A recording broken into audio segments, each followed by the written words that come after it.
मेरे प्रिय मित्रों, आइए 12 फरवरी 2021 भूमंज ज्योतिष पाठशाला बीजेपी प्रातः स्वाध्याय वेला दिवस 110 धन 43वें संस्कृत साहित्य के 11वें दिवस में ज्योतिष पाठ के 43वें दिवस में आइए प्रवेश करें। सर्वप्रथम सूर्य उदय 6:54 में 1 मिनट कम 17:59 बाद में अस्त होगा। 1:21 हो चुके हैं। 1 घंटा 21 मिनट हो चुका है। 2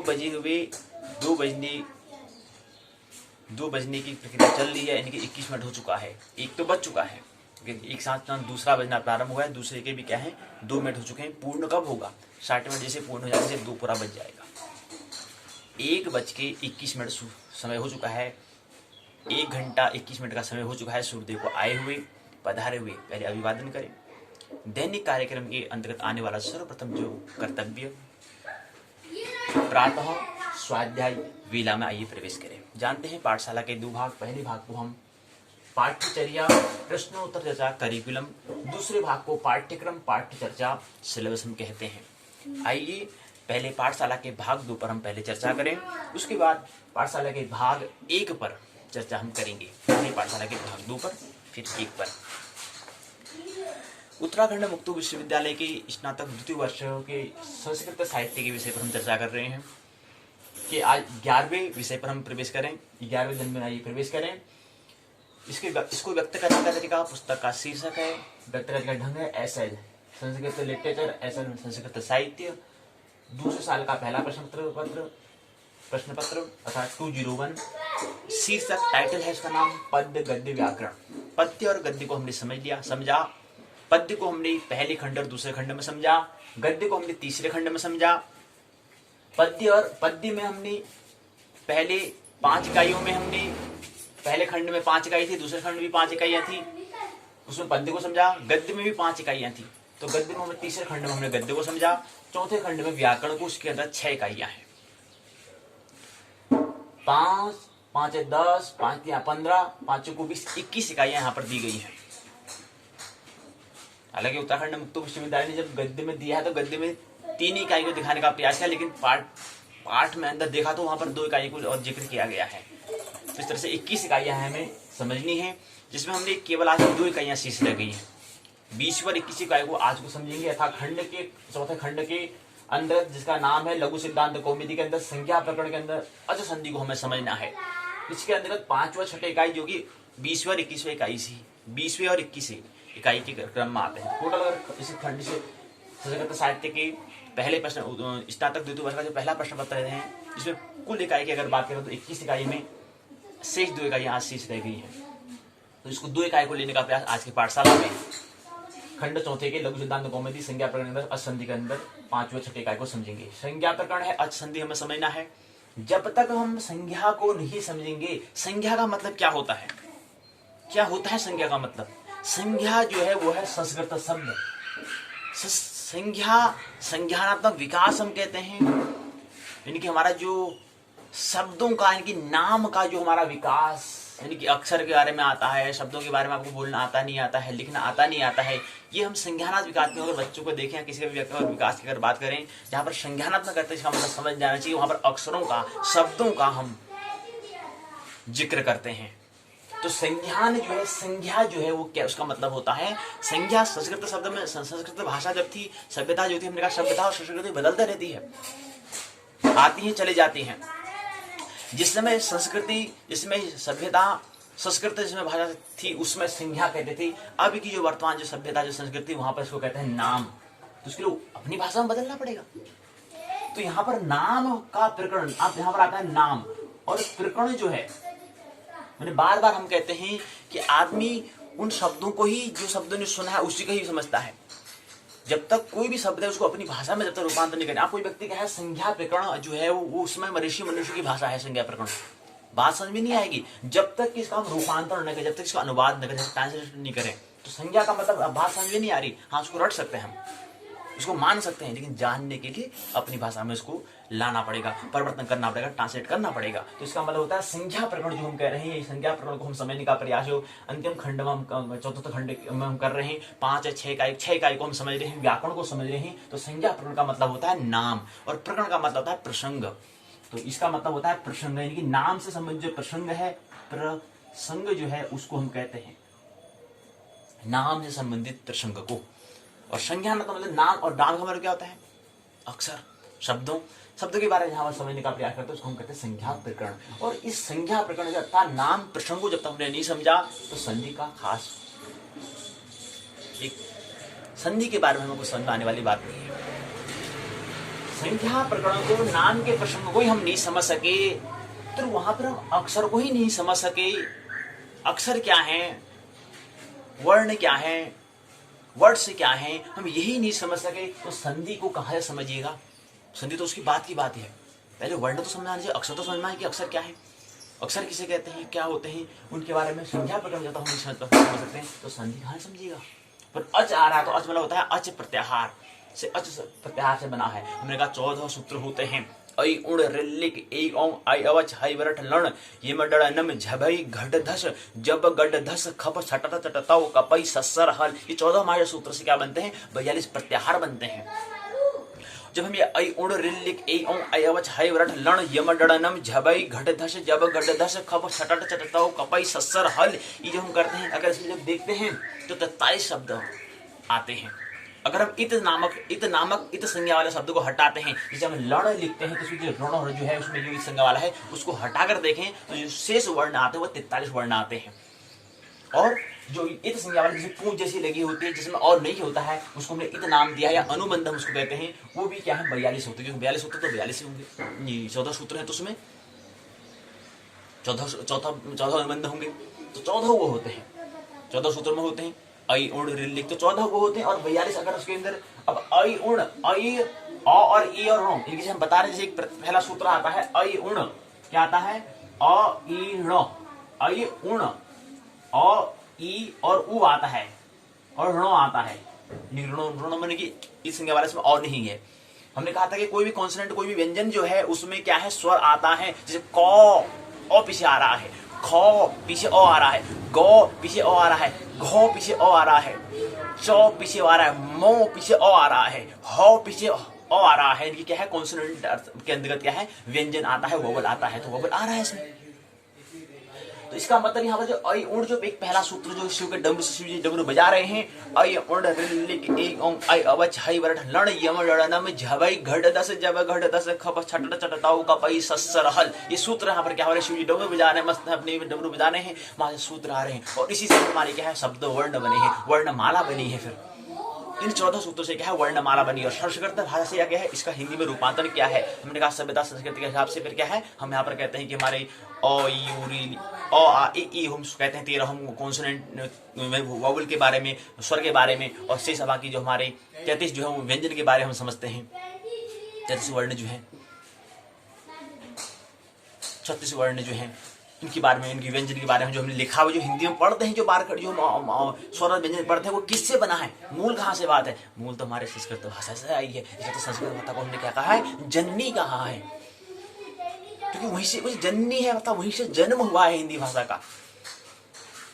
उसको समझने के लिए हमें संस्कृत भाषा का ज्ञान होना चाहिए। उसको बहुत बड़ी विज्ञानता है संस्कृत भाषा में, अन्य भाषा, क्योंकि हिंदी भी वहीं से आई है। इसलिए संस्कृत भाषा को हमने जननी कहा। जननी का मतलब होता है माँ, लेकिन जन्म देने वाली, हिंदी का जन्म देने वाली भी कौन है? संस्कृत भाषा ही है। तो 14 सूत्रों से ही क्या है? आगे हम जो हिंदी में स्वर व्यंजन पढ़ते हैं, जो वर्णमाला पढ़ते हैं, वो उसका जन्म कहाँ से हुआ है? इन 14 सूत्रों से ही हुआ है। ऐ उण रिल्लिक ऐ औ आई अवच हई वरठ लण यम गड़ नम झबई घट दस जब घट दस खप छट चटताओ कपई सस्सर हल। इन 14 सूत्रों से क्या है? वर्णमाला जो हिंदी में कहते हैं, उनका जन्म, उनका प्रादुर्भाव हुआ है। तो ये नाम प्रसंगों के बारे में अगर हम पता नहीं है, वर्ण के बारे में, अक्षर के बारे में पता नहीं है, अगर हम 16 महासूत्र के बारे में पता नहीं है, तो संधि कहाँ से करिएगा? संधि कहाँ से आइएगा? संधि तक आने के लिए महत्वपूर्ण होता है संख्या प्रकरण, और इसके अंदर अच संधि, अच प्रत्याहार को हम समझने का प्रयास हम कर रहे हैं। अच संधि के अंदर बहुत सारी संधि होती है। और हमने कहा संधि भी क्या होते हैं, इसके भी प्रकार होते हैं। अगर स्वर होगा तो स्वर संधि, अगर व्यंजन होगा तो व्यंजन संधि, अगर अनुस्वार होगा तो अनुस्वार संधि कह देंगे, और विसर्ग होगा तो विसर्ग संधि कहेंगे, और भी बहुत सारी संधि इसके अंदर हम पढ़ रहे हैं। तो 5 व 6 इकाई में आप आइए प्रवेश करें। 5वीं इकाई में हम समझने का प्रयास करेंगे प्रस्तावना, पहले चरण में, दूसरे में उद्देश्य, तीसरे में सूत्रों से परिचय होने का प्रयास, 17 बिंदु होंगे, उद्देश्य 6 उद्देश्य यहाँ पर होंगे। उसके बाद चौथे में बोध प्रश्न 24 प्रश्न होंगे, सवाल होंगे, वो समझने का प्रयास हम करेंगे। इसी में असाइनमेंट सत्र कार्य भी तैयार करना है, छोटे छोटे प्रश्न को लेना है। तो फिर सारांश से बातें होगी, परिभाषित शब्दावली, जो 35 शब्द दिए होंगे उसको संस्कृत भाषा में, हिंदी में उसका अर्थ क्या होता है ये हम समझने का प्रयास करेंगे। निबंधात्मक सवाल क्या है, 4 सवाल दिए गए हैं, 4 सवाल था, इकाई 5 को विराम दी गई, 6 इकाई में प्रवेश करेंगे। पहले प्रस्तावना, दूसरे में उद्देश्य होगा, उद्देश्य यहाँ पर भी 6 उद्देश्य को लेकर हम सब लेकर चलेंगे। फिर 30 चरण में सूत्रों से परिचय होने का प्रयास, 18 बिंदु उसके होंगे, 18 चरणों में उसको समझने का हम प्रयास करेंगे। फिर आगे चौथे चरण में बोध प्रश्न होंगे, 19 बोध प्रश्न उसको लेने का हम प्रयास। इससे हमें सत्र कार्य असाइनमेंट को हमें तैयार करना है, यहीं से आने वाला प्रश्न कहीं और बाहर से नहीं आएगा। असाइनमेंट में सत्र कार्य में जो 20 नंबर के आने वाला है, मल्टीपल विकल्प जो हमारा होगा, विकल्प हमें चुनना होगा, उसमें भी 6 7 का होने वाला है। आसान 6 होंगे, फिर थोड़ा बहुत बड़ा, थोड़ा जटिल बनाएंगे, उसको और जटिल बनाएंगे। पूरी कोई हमें क्या है, हमें कोई भी आलस्यता प्रमाद का हमें वहां पर नहीं करना, पूरा तैयार होना है। हमें ऐसा तैयार होना है कि विश्वविद्यालय कुछ भी पूछे, उत्तराखंड मुक्त विश्वविद्यालय कुछ भी पूछे तो हमें आना चाहिए। हमें उससे होता एक साधन है, विश्वविद्यालय एक साधन है, लेकिन हमको तो हमारा भी कर्तव्य है, कर्तव्य मतलब होता है करने योग्य जो काम, ये तो करना है।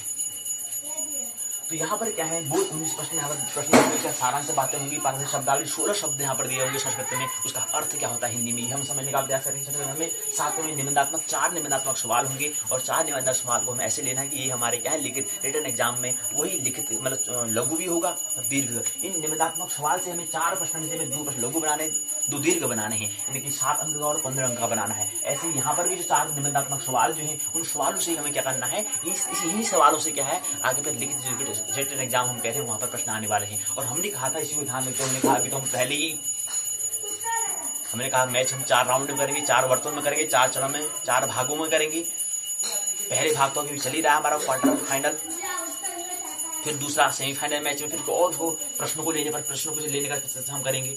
अभी तो हम केवल पाठ्यक्रम को देख रहे हैं, फिर दूसरे फिर तीसरे में फिर क्वार्टर टू फाइनल में इसको और प्रश्नों को जो थोड़ा और उसको आसान बनाएंगे, प्रश्न पर ही विशेषता करेंगे। उसका फिर जो महत्वपूर्ण बात होगी, जो फाइनल राउंड जो होगा, अंतिम जो फाइनल मैच होगा वहां पर लेने का हम प्रयास करेंगे। इस तरह 4 राउंड हमें करना है। अब यहाँ पर 4 ही राउंड से काम होने वाला नहीं, कम से कम 7 बार कहने का मतलब है, जैसे हम प्रसंग पर चर्चा कर रहे हैं तो सबसे पहले इस प्रसंग को पहले पढ़ना है, उसका फिर चर्चा करनी है, उसके बाद फिर इस प्रसंग का जब हमने कर लिया उसके बाद फिर प्रसंग को क्या है उसकी पुनरावृत्ति करनी है, उसी दिन करनी है, ठीक उसी दिन पुनरावृत्ति। तो 3 बार हुआ, चौथी बार फिर पुनरावृत्ति करनी है, 5वीं बार फिर पुनरावृत्ति करनी है, 6ठी बार फिर पुनरावृत्ति करनी है, 7वीं बार जिस दिन परीक्षा होगी उस दिन भी पुनरावृत्ति करनी है, उस दिन फिर पढ़ना है, तब जाके कुछ बात ख्याल में आती है। तो 7 राउंड में बात आने वाली है भाई।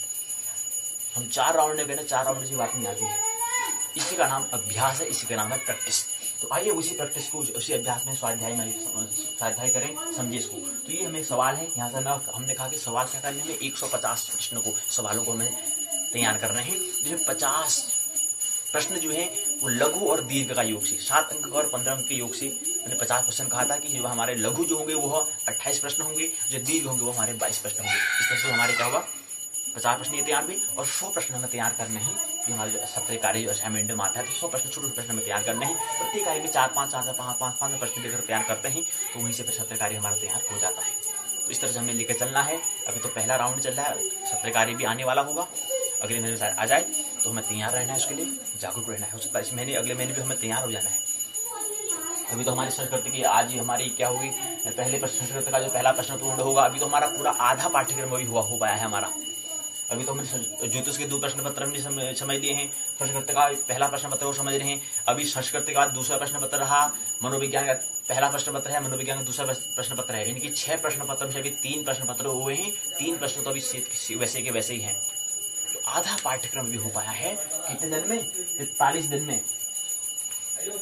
43 दिन में आधा पाठ्यक्रम हुआ है, ये हमें देखना है। 43 दिन में आधा करीब आधा पाठ्यक्रम, मतलब 45 दिन में और 45 दिन 90 यानी कि 45 दिन में तो मुश्किल से आधा पाठ्यक्रम हुआ है, क्योंकि आज की पाठशाला में ये पूर्ण हो जाएगा। 1-2 दिन और लेंगे तो 45 दिन में, कल 43 है 44 45 दिन की 45 दिन में हम क्या लेंगे कि आधा पाठ्यक्रम 45 दिन में, आधा पाठ्यक्रम 45 दिन में, शेष आधा पाठ्यक्रम वो लेंगे, लेकिन 90। तो ये हमें देखना है। अभी कुछ परीक्षा भी 1-2 होंगी तो उसके बारे में एडजस्ट करके हमें 90 दिन का हमने बनाया था कि 99 दिन का हमने 3 पाठ्यक्रम बनाया कि पहला जो हमारा राउंड था 100 दिन का था, 1 दिन महोत्सव कार्यक्रम, बाकी 99 दिन हमारा 33 दिन हमारे ज्योतिष के लिए, 33 दिन हमारे संस्कृत साहित्य के लिए, 33 दिन हमारे मनोविज्ञान के लिए। तो आइए वो तो समझ लेंगे, लेकिन कहने का मतलब यही भी प्रश्न हमें तैयार करने हैं और इस तरह से हमें समझना है। सत्यकारी मानव से उसको भी तैयार करना है, सत्यकारी भी तैयार होना पड़ेगा। इस तरह से हमें कराना है, प्रैक्टिस करना, अभ्यास करना है। तो ये हमने यहाँ पर हमने देख लिया इसको। अब इसको आइए पाठ्य पुस्तक उत्तराखंड मुक्त विश्वविद्यालय जो निर्धारित जो है उसके माध्यम से इसको समझने का प्रयास करें। आइए समझिए। एक बार और समझने के लिए व्याकरण बहुत थोड़ा आसान से समझ बात आने वाली नहीं है, क्योंकि हमने देखा कि इस प्रश्न पत्र में क्या समझना है। इस प्रश्न पत्र हमें पद्य को, गद्य को, व्याकरण को, पद्य गद्य को थोड़ा हमें सूत्र याद करने पड़ेगा, थोड़ा बात तो समझ में आ जाएगी क्योंकि महत्वपूर्ण नहीं होता है, लेकिन व्याकरण के थोड़ा समय ज्यादा हमें देना पड़ेगा, क्योंकि व्याकरण में क्या कुछ सूत्र को हमें समझना पड़ता है, कुछ सूत्र याद करने पड़ेंगे, इसलिए समय ज्यादा देना पड़ेगा। और प्रश्न यहाँ से बड़ा तो नहीं, छोटा प्रश्न पूछा जाएगा, साथ में लघु उत्तरी पूछा जाएगा, प्रश्न वैसे ही होते हैं। अब गद्य और पद्य से दीर्घ उत्तरी प्रश्न आते हैं, तो लघु उत्तरी मतलब जो हम प्रश्न कह रहे हैं वो यहीं से हमें बनाना होगा। उसमें देखा एक बार और पाठ्यक्रम को और पुनरावृत्ति कर लेते हैं।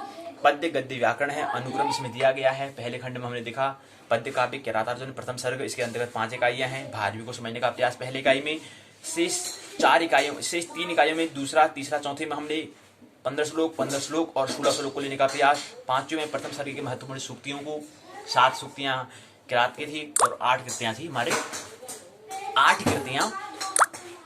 8 जो हमारी कृतियां हैं वो महत्वपूर्ण द्रौपदी के द्वारा कहा गया था। तो पहले में पद्य काव्य किरातार्जुन ने भारवी के द्वारा जो रचित रचना जो थी उसको हमने समझने का प्रयास, पहले खंड प्रथम सर्ग उसका हमने समझा।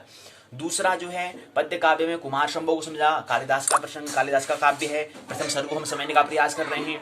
दूसरा खंड था, इसके अंदर जो 5 इकाइयां थी, पहले में कालिदास से प्रसंग का मैंने प्रयास किया, दूसरे, तीसरे, चौथे, 5वें क्रम से 15 से को 60 पर हमने चर्चा करने का प्रयास किया। मूल क्या होता है, अन्वय क्या होता है, अर्थ क्या होता है, व्याख्या क्या होती है, उसकी व्याकरण टिप्पणी क्या होती है, हमने समझने का प्रयास। खंड 2 पद्य काव्य कुमार शंभव प्रथम सर्ग को समझने का प्रयास हमने किया। तीसरे खंड में प्रेमिस की कादंबरी को समझने का प्रयास, उपदेश मात्र को समझने का हमने प्रयास किया। इसके अंदर 5 इकाइयां हैं, हालांकि पाठ्यक्रम में केवल 3 ही इकाई दिखाई गया है, लेकिन हमारे इसके अंदर क्या है 5 इकाइयां दी गई हैं। यहाँ पर हमने 1, 2, 3 इकाई यहाँ पर दी गई है, लेकिन पाठ्यक्रम के अंदर क्या है 2 इकाइयां और दी है, 5 इकाइयां दी गई हैं। तो इस हिसाब से हमारा 5 इकाई, तीसरे खंड में भी क्या है 5 इकाई दी गई है। कादंबरी के बारे में हमने समझा, इसको हमने इस पर हमने 5 इकाइयों को देने का प्रयास हमने किया। इसके बाद फिर अगला हम चतुर्थ खंड में लघु सिद्धांत कौमुदी संज्ञा प्रकरण असंधि को समझने का प्रयास हम अभी कर ही रहे हैं। चौथे खंड को समझने का प्रयास कर ही रहे हैं। पहली और दूसरी इकाई में हमने समझा लघु सिद्धांत कौमुदी के अंदर संज्ञा प्रकरण क्या होता है, प्रारंभ से लिखते मुख नाशिका वचनों अनुनासिक तक हमने समझने का प्रयास, उसकी व्याख्या उसी तक प्रारंभ से लिखकर के मुख नाशिका अनुनासिक वचनों अनुनासिक हमने समझने का प्रयास हमने किया। इसके बाद दूसरा था तुल्यास प्रयत्नम सवर्णम से सुबह दिगंत पद हमने समझने का प्रयास दूसरी इकाई में किया। तीसरी इकाई की ओर हमने यात्रा करी, इकोनट से अलोन्तस्य तक हमने समझने का प्रयास किया तीसरी इकाई में। चौथी इकाई में एचोय कल हमने समझा था, एचो अय अव आय आवह से पूर्वत्रा असिद्धम सूत्र तक हमने समझने का प्रयास चौथी इकाई में। आज की इकाई में हम समझेंगे वृद्धिरा दैच से एंग पदांत अंत गति तक हमें समझना है 5वीं इकाई में। 6ठी इकाई में सर्वत्र विभाषा गौह से ऋत्यक सूत्र तक हमें समझना है। इस तरह से हमें व्याकरण को समझना है। कल की पाठशाला में इसको व्याकरण की पुनरावृत्ति कर लेंगे। आज 12 फरवरी, कल 13 फरवरी को हम एक बार पुनरावृत्ति कर लेंगे। 14 फरवरी को हम क्या है परीक्षा का आयोजन करेंगे। जो हमने कहा था कि स्नातक द्वितीय वर्ष का जो पहला प्रश्न पत्र है और दूसरा जो प्रश्न पत्र है ज्योतिष विषय जो है जातक शास्त्र और प्रादेश के सिद्धांत नामक जो पहला प्रश्न पत्र स्नातक द्वितीय वर्ष का जो पहला प्रश्न पत्र और दूसरा प्रश्न पत्र मुहूर्त विचार नामक जो 2 प्रश्न पत्र उनको हमें लेना है। सत्र 1 और सत्र 2 में हम उसको लेना है। उसकी हम पाठशाला हम उस पर जो परीक्षा जो आयोजन करना है उसका आयोजन हम परसों को 14 फरवरी 2021 को हम करेंगे। उसका आयोजन कल न करके परसों हम करेंगे।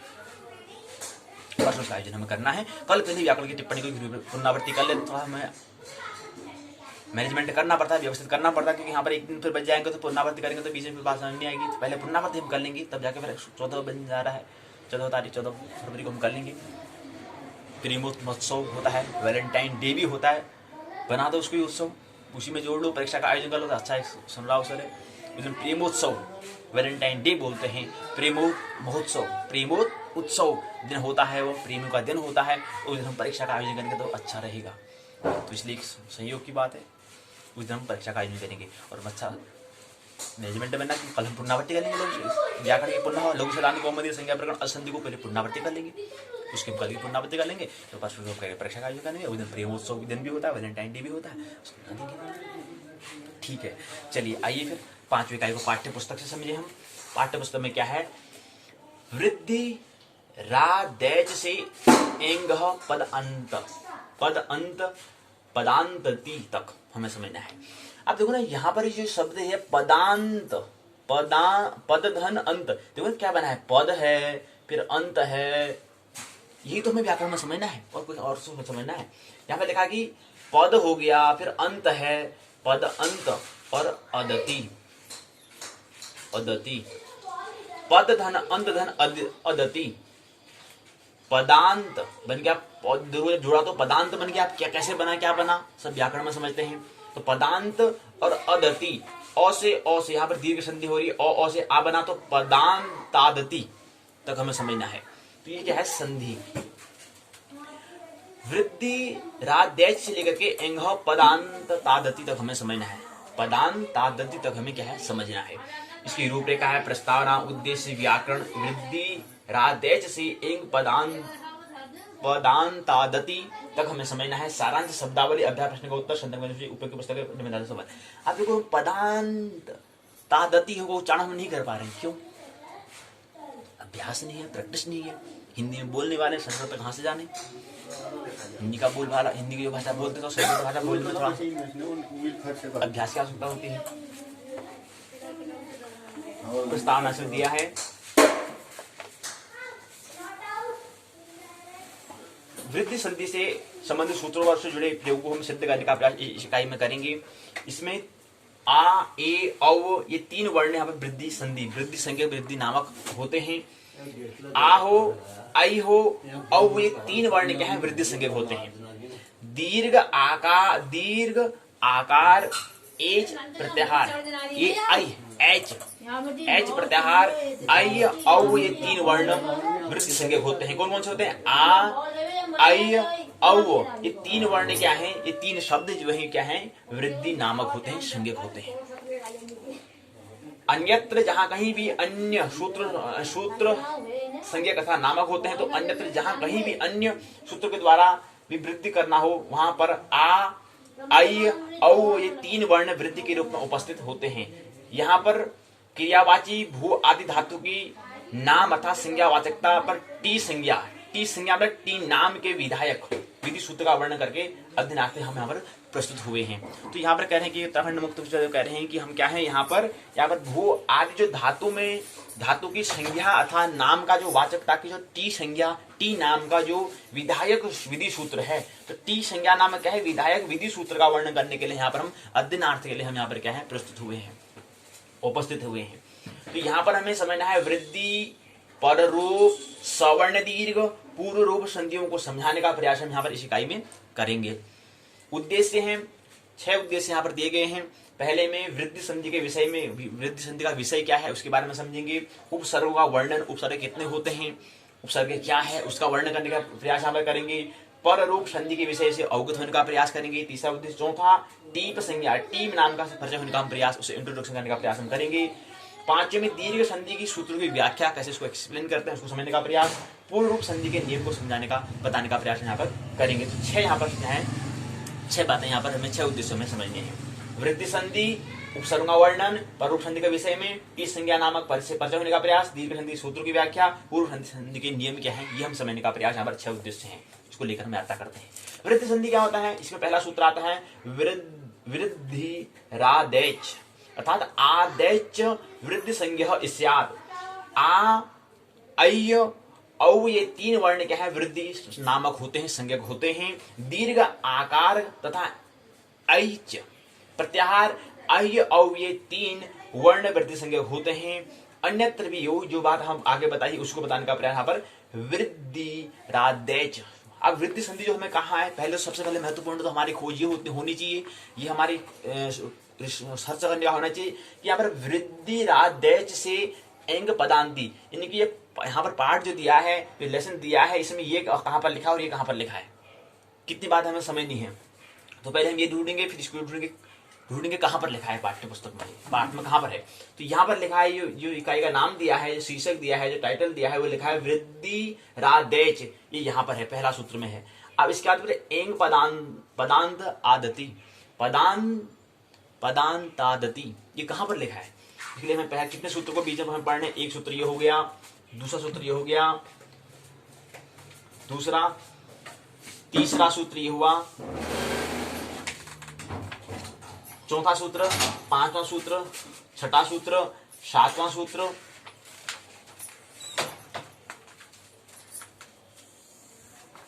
आठवां सूत्र हो गया, नौवां सूत्र हो गया, 10वां सूत्र हो गया, 11वां सूत्र हो गया, 12वां सूत्र हो गया, 13वां सूत्र हो गया, 14वां सूत्र हो गया, 15वां सूत्र हो गया, 16वां सूत्र हो गया,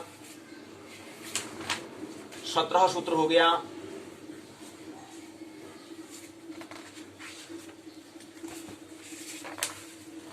17 सूत्र हो गए हैं। 17 सूत्र हमें बीच में समझने हैं, तब जाकर वो समझ में आएगा। तो 17वें नंबर का जो सूत्र है वहां पर हमें दिया है एंग पदांतादति, यहां तक हमें समझना है। 17 सूत्रों में 17 सूत्र को हमें इस इकाई में समझने हैं। कहने का मतलब ये है, जिसमें क्या है, 2 सूत्र को जिक्र तो किया है, यहां से लेकर यहां तक आपको समझना है। मध्य में जो 15 सूत्र हैं, 15 सूत्र को आपको समझना है। अब 15 सूत्र को इतना बड़ा इकाई का नाम तो दे नहीं सकते, इकाई का नाम छोटा रखना पड़ता है। तो इसलिए इकाई का नाम इतना बड़ा रखकर उन्होंने कहा कि यहाँ से करके आपको यहाँ तक आपको समझना है। अर्थात 15 अर्थात पूरा 17 सूत्र को हम इकाई के नाम में नहीं रख सकते हैं। इसलिए हमने क्या करा, उसको वृद्धि दारेच से लेकर के एंग पदांत तक हमें समझना है, से और तक हमें समझना, ये बातें कर दी। क्योंकि 17 जो सूत्र को हम यहाँ पर इकाई में नाम नहीं लिख सकते हैं। इतना बड़ा इकाई का नाम कहीं होता नहीं है, छोटा छोटा नाम देना होता है। तो ये छोटा नाम इन्हें दिया ताकि उसको याद, पाठ का नाम क्या है, लेसन का नाम ये तो पता हो। अब 17 सूत्र को याद कहाँ कर पाएंगे, तो इसलिए पाठ का नाम क्या रखा, वृद्धि रादेच से लेकर एंग पदांत तक। प्रश्न भी इस तरह से पूछा जाएगा, तो प्रश्न पूछेंगे तो इस तरह से पूछ सकते हैं, वृद्धि रादेच से लेकर एंग पदांत तक सूत्रों की व्याख्या कीजिए। बताना पड़ेगा, 17 सूत्र याद करने पड़ेंगे। ये 17 सूत्र हमें इस पाठ में समझना है। इसी क्रम से फिर अगला जो पाठ आएगा, अगला जो लेसन, जो अंतिम लेसन 21वां लेसन है इस प्रश्न पत्र का, इसका द्वितीय वर्ष का जो पहला प्रश्न पत्र जो है, इसके अंदर जो अगला जो लेसन है, जो अगला जो पाठ है, उसमें भी हमें अगले लेसन में जो नाम दिया है उसमें भी इसको भी देख लेते हैं। क्योंकि इसी प्रकार से वो भी है छठा, इस इकाई का छठा प्रश्न, इस खंड का छठी इकाई है। और पूरे पाठ देखें तो 21वीं इकाई है।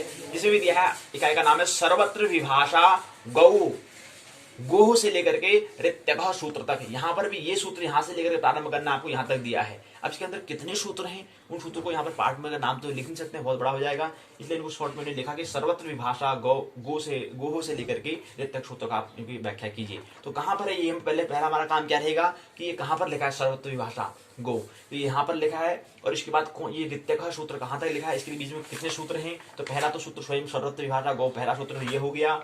दूसरा सूत्र हो गया ये, तीसरा सूत्र हो गया ये, चौथा सूत्र ये हो गया।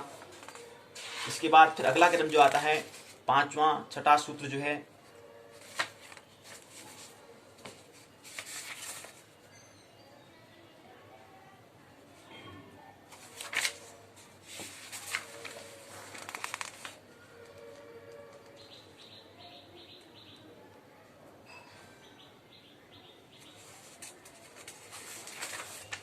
चौथा सूत्र ये हुआ। 5वां, छठा, 7वां, 8वां, 8 के बाद 9वां, 9 के बाद 10वां, 10वां 11वां, 11 के बाद 12वां,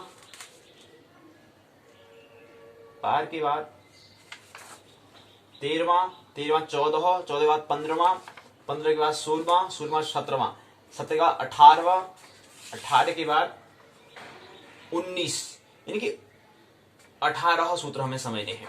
क्योंकि 18 सूत्र में दिया है, यह है ऋत्यक, यानी कि 18 सूत्र हमें समझने हैं। इकाई छठी में, अर्थात आज की पाठशाला की दूसरी इकाई में हमें समझना है। छठी इकाई में क्या है, 18 हमें क्या है, सूत्र को समझना है। और इकाई का नाम क्या रखा है, संक्षिप्त में बता दिया, शॉर्ट में बता दिया, सर्वत्र विभाषा गौ से लेकर के ऋत्यक सूत्र। 18 सूत्र हमें यहाँ पर समझने होते हैं। और अगली बार हमने कहा था, अगली में हमें 17 सूत्र हमें समझने होते हैं। इस वाले पार्ट में क्या है 17 सूत्र हमें समझने हैं, इतना हमें ख्याल रखना है। तो कितना कितना ख्याल रखना है, कितने सूत्र याद करने हैं, ये हम पहले राउंड में देख रहे हैं। दूसरे राउंड में फिर हमको संक्षिप्त बनाएंगे 7 सूत्र में कौन से सूत्र विश्वविद्यालय ज्यादा पूछता है या कौन सा मामला महत्वपूर्ण होता है, इसको और आसान बनाएंगे और ईजी बनाएंगे, फिर अगले में और ईजी। तो इस तरह से हमें देखना पड़ता है। अभी तो पूरा पाठ्यक्रम देखना पड़ेगा, पूरा हमें देखना पड़ेगा क्या क्या चीज़ है, कोई छूट तो नहीं रहा है। तो पहले देखना महत्व, पाठ को पूरा देखना पड़ता है, पाठ्यक्रम पूरा देखना है, उसका फिर छोटा छोटा बनाते जाना है, इसको सरल बनाते जाना है, आसान बनाते जाना है, ईजी बनाना है उसको। अब 17 सूत्र 17 ही याद नहीं करने होंगे, कुछ नियम या कैसे याद करेंगे, उसका तरीका फिर कैसे रहेगा। 17 सूत्र याद बहुत बड़े सूत्र होते हैं, बहुत ज़्यादा होता है, तो कैसे इसको याद करना है, इसको फिर संक्षिप्त अगले हम दूसरे राउंड में सेमीफाइनल मैच में जब करेंगे तो वहाँ पर समझेंगे। फिर उसको आसान बनाएंगे तो तीसरे राउंड में, क्वार्टर टू फाइनल में, अगले राउंड में फाइनल मैच में फिर इसको और आसान बनाएंगे। तो तब बात समझ में आ जाएगी, तब फिर हम शॉर्ट बनाने के बाद अंतिम जो हमारा परीक्षा के समय जो देना होगा उसमें भी तैयारी करेंगे, तो उसमें इसको और आसान बनाएंगे। तो पूरा पर एक नोट्स हमारा बन जाएगा कि हमें फिर पाठ्य पुस्तक से प्रश्न जिक्र हम नहीं करेंगे, फिर एक संक्षिप्त हमारा एक संक्षिप्त एक हम नोट बनाएंगे, बुक बनाएंगे, उससे फिर बात करेंगे कि हमें ये था, इतनी इकाई थी, इकाई में ये दिया था, इतनी सूत्र थे, ये सूत्र थे, उसको आसान हमें बनाना होता है। तो पहले आइए 5वीं इकाई को, फिर 6ठी इकाई में देखते हैं। तो हमने बनाता है कि इसमें 17 सूत्र और इसमें 18 सूत्र। अब पहला सूत्र कहता है कि वृद्धि रादेच आदेच आदेच वृद्धि संज्ञा स्यात्, जो आगे बताया उसको बताने का प्रयास सूत्र में किया है। दूसरा आता है कि वृद्धि रेची आदेच परे वृद्धि रेकादेश स्यात् गुणापवाद। अब इसका उदाहरण दिया है कृष्ण तत्वम, कृष्ण गंगौकः देव ऐश्वर्यम कृष्णोत्कंठम, ये दिया है। अर्थात अवर्ण से एच प्रत्याहार ए ओ आई हो, ए ओ आई औ हो, वर्ण बाद में हो तो पूर्व और पर के स्थान में वृद्धि का एक आदेश होता है। ये सूत्र कहता है वृद्धि रेची। 17 सूत्र कौन कौन से, इसमें नाम पता होने चाहिए, इसको लिखना भी आना चाहिए, ये काम हमें करना है इसमें। उसके फिर उदाहरण भी आता है कि कृष्ण कौन कौन सा आता है, पहला आता है कृष्णत्वम आता है, दूसरा गंगौध आता है, गंगौध, फिर आता है देव ऐश्वर्यम कृष्णोत्कंठम। फिर अगला ये हमें 4 सूत्र में दिए हैं। फिर अगला सूत्र तीसरा आता है एत्येद्यत युत्सु। इसका अर्थ क्या होता है, इसका सूत्र यहाँ से बात है, ये बात हमें समझनी है, इसका अर्थ समझना चाहिए। ये बात अगर ये सूत्र में लिख दिया, इसको अगर नहीं कर पाए, ये इतना लिखना जरूर होता है हमें। अवार्ण देजाघोरेत्ये धत्योरुठि चपरे वृद्धिकार एकादेश स्यात्, इतना तो हमें लिखना ही पड़ेगा। उसका भी हितनी में बता देना है कि ये चीज होता है, इसका मतलब तो उसका उदाहरण देंगे। उपैति होता है, उपैध्यते होता है, पृष्ठ होता है, इसको उदाहरण में बताने का प्रयास बता देंगे कि ये चीज होता है। तो शिक्षक को समझ में आएगा, जो जांच वाला ठीक है, कुछ बात तो समझ में आती है विद्यार्थी को, कुछ तो बात ख्याल में आ रही है, कोई बात नहीं बता पा रहा लेकिन कुछ तो आ रहा है, ये हमें करना है। उसको अगला आता है, अगला चौथा सूत्र है वाह चौथा अक्षा दुहिन्याम। अब जो ये सूत्र यहाँ पर दिया गया है, इसमें लिखा है अक्षा दुहिन्याम उपसंख्यानम अक्षोहिणी सेना, ये उसका उदाहरण दिया हुआ है। क्या होता है अक्षा दुहिन्याम उपसंख्यानम, इसका मतलब होता है अक्ष शब्द के अंतिम अवर्ण में उहिनी शब्द का आदि उकारे के परे होने पर पूर्व और पर के स्थान पर वृद्धि एक आदेश हो जाता है। ऐसा अधिक वचन बोलना चाहिए, ऐसा अधिक वचन बोलना चाहिए। कैसे मतलब अक्षधन उहिनी जो है, ये जो अक्षोहिणी जो लिखा हम कह रहे हैं, अक्षोहिणी सेना थी कहते हम कह रहे हैं, तो अक्षोहिणी जो है वो कैसे बना है, अक्षोहिणी सेना जो है उसके लिए क्या करना पड़ता है कि इसमें उहिनी शब्द है, इसमें उहिनी शब्द हमें देखना पड़ेगा। अब उहिनी में क्या होता है, अब जो अक्षोहिणी जो है ये बात की बात है, ये घटना है, ये व्याही शब्द है, ये बना हुआ परिणाम है। लेकिन इससे पहले क्या था, ये पहले क्या था, विग्रह करेंगे, विग्रह का मतलब ये होता है संधि शब्द है, ये बना हुआ शब्द है। लेकिन बना क्या होता है, अगर आपसे कहें कि अक्षोहिणी को आप विग्रह करो, तोड़ो, क्या करना पड़ेगा, उसके लिए हमें करना पड़ेगा अक्ष और उहिनी करना पड़ेगा। अक्ष और उहिनी से यहाँ पर अवर्ण आया है, और अ के अक्ष के अ जो है, ये अक्ष जो है उसका अ जो है पर अच प्रत्याहार का वर्ण है। उहिनी का उकार पूर्व और पर में इन दोनों के स्थान पर आद गुण से युक्त है।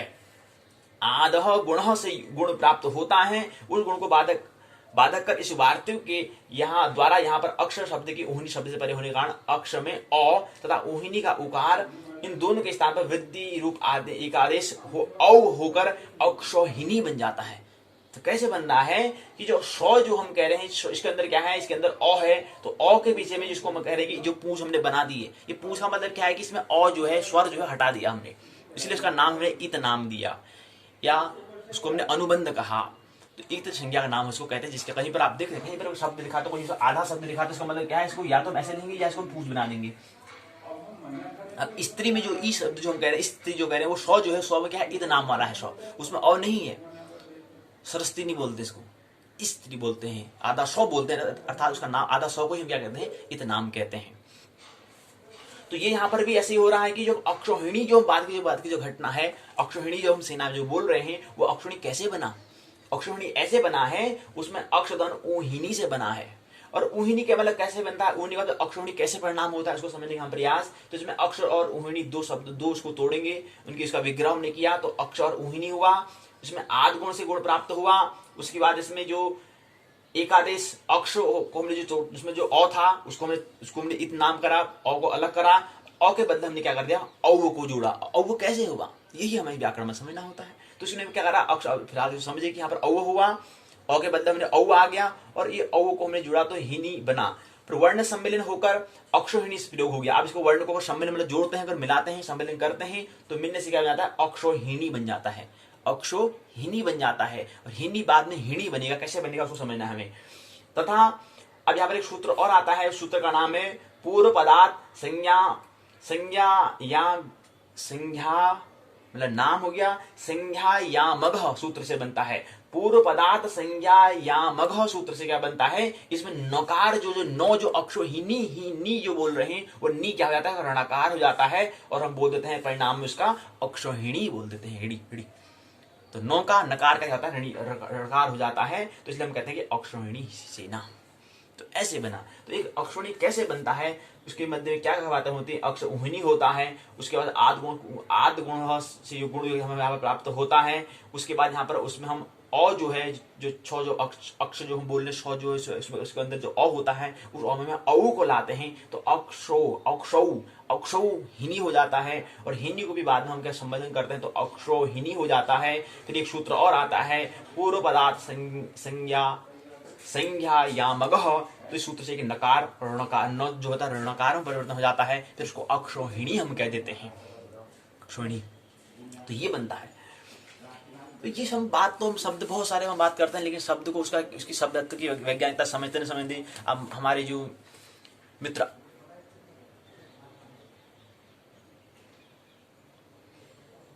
व्याकरण में हमें बहुत सारे शब्द बोलते हैं, लेकिन उसके उस शब्द को अगर बताएं अच्छा कि इसका शब्द कैसे बनता है, अब अक्षोहिणी कैसे बनता है, ये छोटे छोटे शब्द हमें बहुत सारी बातें हमें नहीं करनी है, लेकिन कोई भी शब्द अगर हम उपयोग देने अपने उपयोग में लाते हैं तो उस शब्द का हमें मतलब पता होना चाहिए। बोलो ही जा रहे हैं जी ने, तो उस शब्द का मतलब क्या होता है, उसका अर्थ क्या होता है, आप बोल तो रहे उसका मतलब क्या होता है। किसी से अगर पूछे तो उसका अर्थ का हम उसका अर्थ बता ही नहीं पाते। अर्थ कौन बता पाएगा, जो उसको समझता है, जो उसको जानता है वो उसको अर्थ बता देगा, नहीं तो काम चला होगा ठीक है शब्द करा उपयोग, अच्छा कुछ तो बोलना है बोलो, कुछ नहीं बोलते कुछ तो बोलो।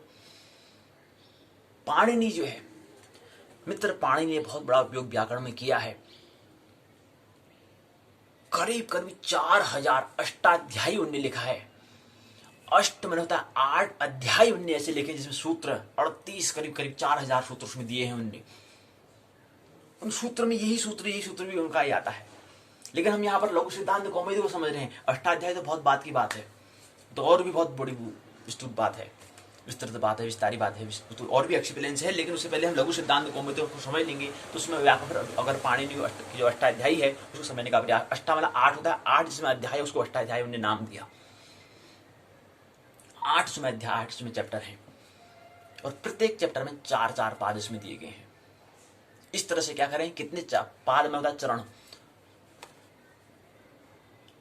832 पाद उसमें दिए गए हैं। उस 32 पाद में कोई एक छोटा सा लघु सिद्धांत कौमुदी वरदाचार्य ने लिखा है, उसको हम समझने का प्रयास, कुछ छोटे हिस्से व्याकरण को छोटे शब्द को समझने का हम प्रयास कर रहे हैं। भ्रष्टाचार पूरी पूरी वैसी लिखी पड़ी है, वो तो बात की बात है। लेकिन कहने का मतलब ये है, और शब्द को हम जब कोई भी दैनिक उपयोग में शब्द लाते हैं तो पहले उसका मर्म हमें पता होना चाहिए, उसका अर्थ समझ पता होना चाहिए। ये तो शब्द बोलो ही मत, तो कोई आवश्यकता नहीं ज़्यादा बोलने की। और आपसे कोई उच्चारण कर दो, आपको उच्चारण करना ही नहीं आएगा जब तक अभ्यास नहीं। कौ कहाँ से आता, अगर कोई बात पूछ दे, सरेंडर, गुस्सा हो जाओगे। और बोल इतना रहे हैं जी, वे बोलने जा रहे हैं, कहाँ से आता है, सौ बोल, सौ का उच्चारण करो। तीनों सौ में क्या भेद होता है, क्या अंतर होता है, कहाँ से आता है, कहाँ से इसका प्रयत्न क्या होता है, आभ्यंतर क्या होता है, उसका उद्गम स्थान कहाँ है, पूछेंगे तो सरेंडर हो जाएंगे। लेकिन बोले जा रहे हैं, बोलो कब से मारो, लेकिन जिसका ब्राह्मण स्वभाव है, जिसको जानना है, तो उसके लिए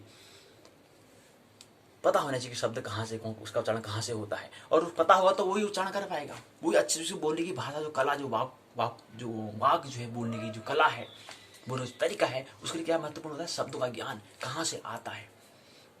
हमने कहा डबल मिंट, शब्द का बड़ा उच्चारण, क्या मजा आता है शब्द में। टॉ, ठॉ, डॉ, ढॉ।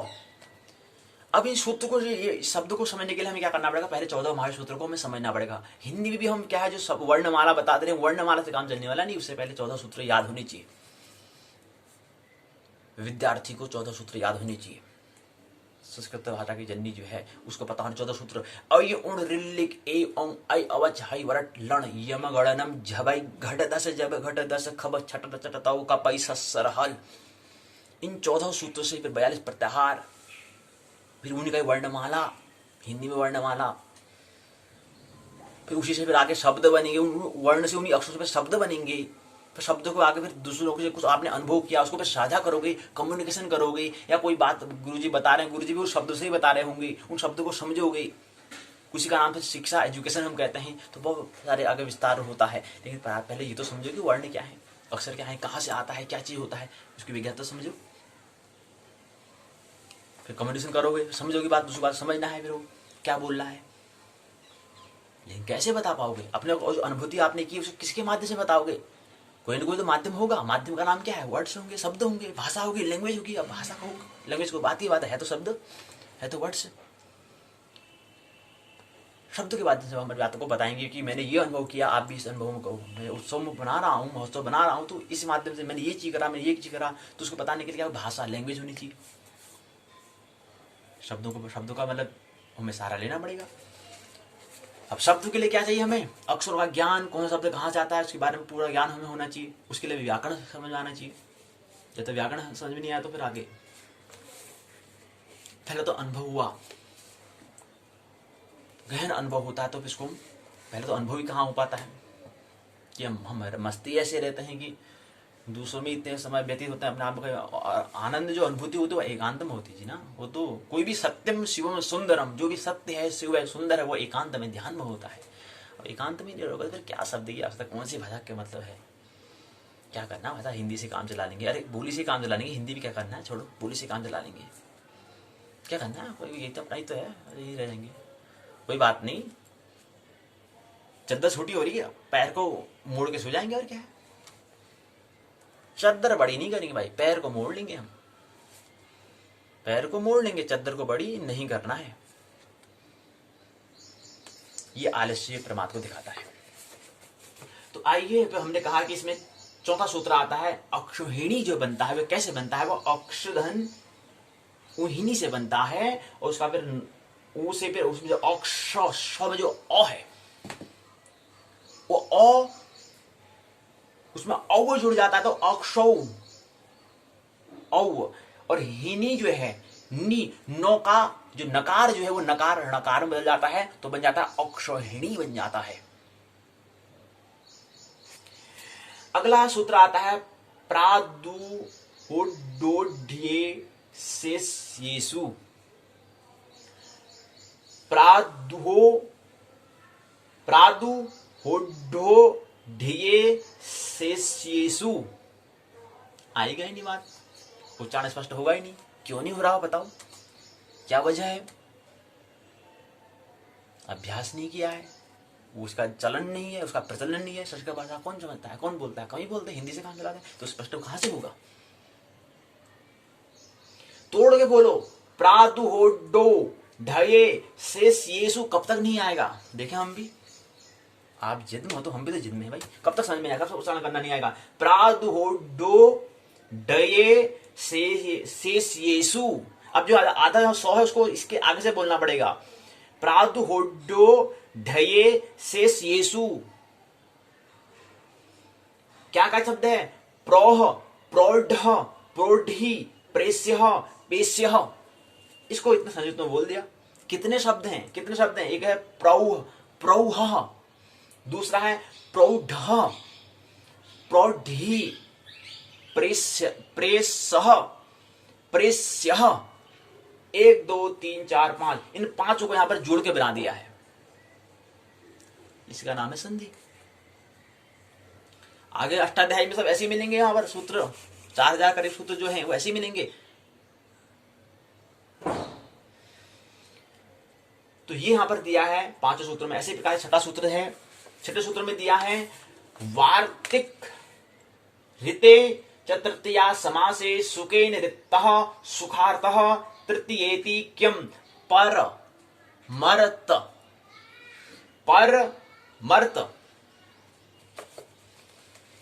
अवर्ण के ऋतः शब्द के परे रहने पर पूर्व और पर के स्थान में वृद्धि रूप एकादेश होता है, तृतीय समास में होता है। अब समास क्या है जी, वो भी तीसरा समास कह रहा है। छठा सूत्र ये है, अब बाद में बात करेंगे, बता रहे हैं कि इसमें ये सूत्र दिया है। अब इसके बारे में आगे अर्थ दिया है, फिर सुखार्थ के बारे में उदाहरण दिया है। सुखार्थः,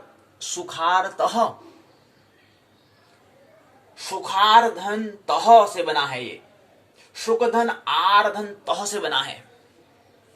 अगला आता है छठा, सातवां सूत्र आता है वाह छठा प्रवत शतर कंबल वसनार्ण दशानाम ऋणे प्राणम वत्स सतराणम इत्यादि, ये शब्द क्या है, सातवें में दिया है। उदाहरण देने का प्रयास यहां पर किया गया है। ये सब क्या है, इसी के हिस्से हैं। और भी उदाहरण जो बता रहा हूं यहां पर देने का कैसे होता है। ये वर्ष नारणम हम जो बोल रहे हैं कैसे बनता है, ये बनता है वसंत ऋणम से बनता है। अब दशारणम, अब ये कोई शब्द ऐसा ऊपर कैसे बन जाता है, ये ऐसा ऐसे ये कैसे बन जाता है। जो प्रो में जो पौ जो है इत नाम का है, पीछे रॉ पूरा है, प्रो बन जाता है, प्रो रॉ। पौ जो इसका हम आधा नाम करके उसको पूरा ओ नहीं बोलेंगे, पौ में पूरा ओ नहीं है, वो इत नाम का है, इत नाम वाला है, इत संज्ञा वाला है, लेकिन रॉ पूरा है तो प्रो बन जाता है। अब आता है कृति, कृति शब्द में लिखा तो ओ क्या है, आधा है, इत नाम वाला है, लेकिन क्री री जो है पूरी है तो री हो जाएगा क्री। और तो है, तो भी क्या इत नाम वाला है, और ती ई शब्द जुड़ा है तो प्रकृति बनता है। ऐसे यहां पर दिया है संधि विच्छेद वृद्धि संधि का यहां पर उदाहरण दिया है। विग्रह आदेश संधि क्या है ये बताने का प्रयास यहां पर पूरा किया गया है कि ऐसे विग्रह होता है, ऐसे तोड़ा है, इन दो शब्दों से मिलकर बना है, ये आदेश होता है तो ये बन जाता है। अब बताए रामेव, बताए रामेव, रामेव कैसे बना। अब ए को भी आई समझ लेते हैं, तो यहाँ पर रामेव है, रामेव कैसे बनता है। ये रामेव जो है संधि था, बना मतलब क्या परिणाम है, लेकिन उससे पहले कैसा था, उससे पहले राम धन एव था। और इसमें क्या आदेश हुआ, राम में जो मो जो है, राम में राम मो में जो ओ है, मो क्या है, एक व्यंजन है, एक कॉन्सोनेंट है, उसमें पीछे क्या है, ओ जो क्या है वोवल है, तो मो को हमने तोड़ा तो मो के बिंदु में क्या आ गया, ए आ गया। ये आदेश हुआ, किस सूत्र से हुआ आदेश हुआ, किसने कहा कि यहाँ पर ए आ जाएगा, ओ के बदले ए आ जाएगा, तो किसका आदेश हुआ, कौन सा सूत्र है, वो पूरा अष्टाध्यायी में दिया गया है, पूरा लघु सिद्धांत को पूरे व्याकरण में दिया गया है। उस व्याकरण में समझना पड़ेगा यहाँ पर क्या है, ओ के बदले ए कैसे, आई कैसे आ गया, ए भी नहीं आई कैसे आ गया, कैसे आ गया। तो यहाँ पर राम धन ए धन आई धन वो बन जाएगा रामेव बन गया। तो रामेव क्या है, परिणाम है, लेकिन बना कैसे, राम धन एव, राम में जो ओ था, ओ का अय बना, अय उसका स्थान लिया, और उसमें वो था तो बन गया रामेव। अब रामेव क्या है? रामेव तो हम कह रहे हैं, रामेव तो बात ही बात है, समझ में कब आएगा जब जब इसको तोड़ना हमें, जब विग्रह करना आएगा। अब रामेव हमने कह दिया, लेकिन उससे पहले इसको तोड़ना हमें आना चाहिए। राम का विग्रह क्या होगा? तो राम का विग्रह रामधन एव होगा। अच्छा राम एक नाम है किसी व्यक्ति का, एव। अब एव का मतलब क्या होता है? तब जाके आपको समझ आएगा, अच्छा रामेव, अच्छा ये चीज होता है। अच्छा इसमें एक तो राम होता है और पीछे एव होता है। अच्छा एव का मतलब तो ये होता है, राम का मतलब कोई नाम, किसी व्यक्ति का नाम होता है। अच्छा तो एव का मतलब भी तब बनेगा, मतलब तब जाते हैं कि शब्द जो राम एव है इसका मतलब इसलिए इसका नाम राम एव हमने कहा। जब बाकी बात समझ में आएगी, उससे पहले समझ में आने वाली नहीं है। तो इस तरह से हमें समझना है। अब थोड़ा हम स्पीड करेंगे, थोड़ा यात्रा तेज करेंगे। अगला आता है उपसर्ग संज्ञा का करने वाला सूत्र है उपसर्गाः क्रिया योग ही। उपसर्ग कैसा होता है? उपसर्ग संज्ञा, ये सब क्या है? उपसर्ग संज्ञा है। उपसर्ग भी हम कह रहे हैं, उपसर्ग मतलब जो आगे से उपसर्ग, हमने कहा कि पहले स्वर संधि होता है, व्यंजन संधि होता है, अनुस्वार संधि होता है, विसर्ग संधि होता है, ऐसे उपसर्ग संधि होता है। तो उपसर्ग को समझ रहे हैं, तो उपसर्ग की संज्ञा करने वाला सूत्र क्या होता है? उसके लिए कभी कोई प्रश्न आ जाएगा, बताओ कि उपसर्ग संज्ञा करने वाला सूत्र का बताइए, फॉर्मूला कौन सा है? तो याद रखना पड़ेगा उपसर्गाः क्रिया योगे, अर्थात प्रादय क्रिया योगे उपसर्ग संज्ञा स्युः। प्र प्रा। अब क्या है? उपसर्ग कितने होते हैं? तो प्र प्रा अपशम अनु अव निश निर दुष दुर वी आंग नी अधि अपि अति सु उत अभि प्रति परि उ प्र प्रे एत प्रादय। तो यहां पर आता है कि बताइए सुस्वागतम। स्वागतम में सु क्या है? सुस्वागतम कह रहे हैं, उसका मतलब सु क्या है? सु क्या है? उपसर्ग है। कितने उपसर्ग होते हैं बताइए? एक या दो? नहीं जी, एक नहीं, दो नहीं, होते हैं पूरे 18। अच्छा प्रत्यय कितने होते हैं? होते हैं जी 22 या 32। तो बताइए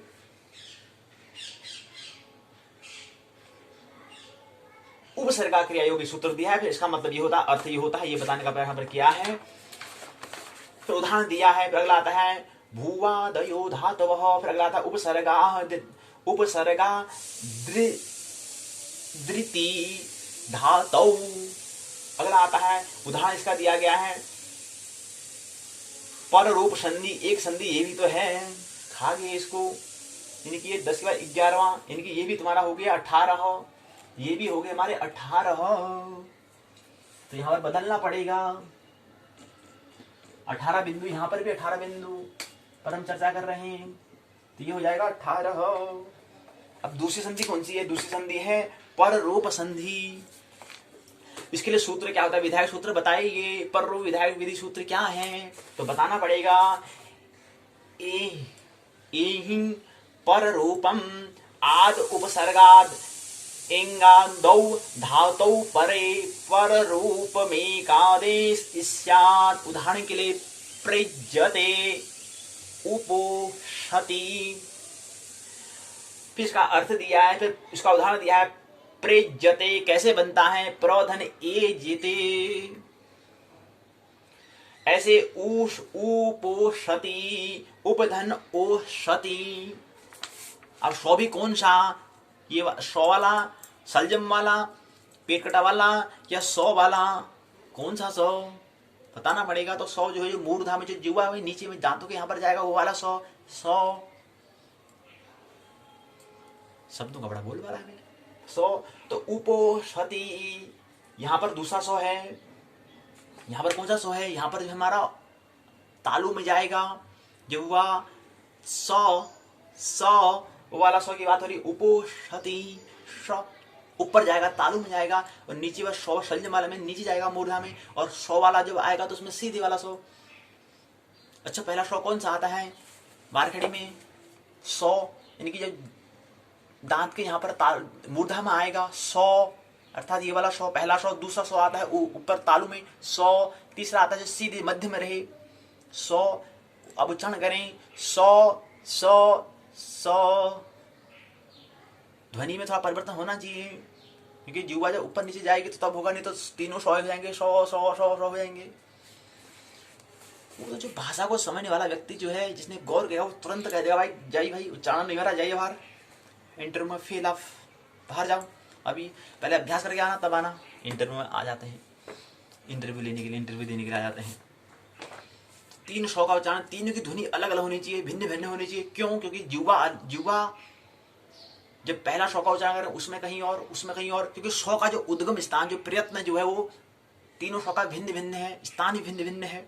इसलिए ध्वनि अपना स्वतः परिवर्तन, ध्वनि में स्वतः परिवर्तन होगा। ध्वनि परिणाम बताएगी आप सही बोल पा रहे हैं या नहीं बोल पा रहे हैं।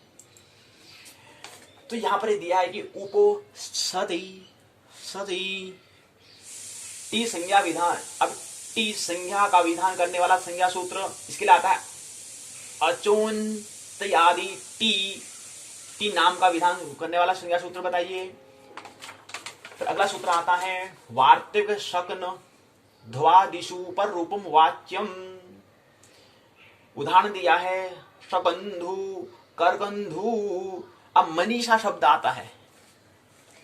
अब मनीषा शब्द ये परिणाम है, ये क्या है? पूरा संयुक्त शब्द है, बना हुआ शब्द है। कोई व्यक्ति आपसे पूछ ले मनीषा का मतलब, किसी व्यक्ति का नाम मनीषा पड़ा, अच्छा बताओ आपके नाम का मतलब अर्थ क्या है, बताओ। अपना मन का जो आपका नाम मनीषा है, किसी लड़की का नाम है मनीषा, बताओ क्या होता है। किसी का नाम मनीष है, बताओ इसका मतलब क्या होता है। अर्थ का नाम का अर्थ का नाम जो उसका अर्थ समझते हो नहीं समझते हो?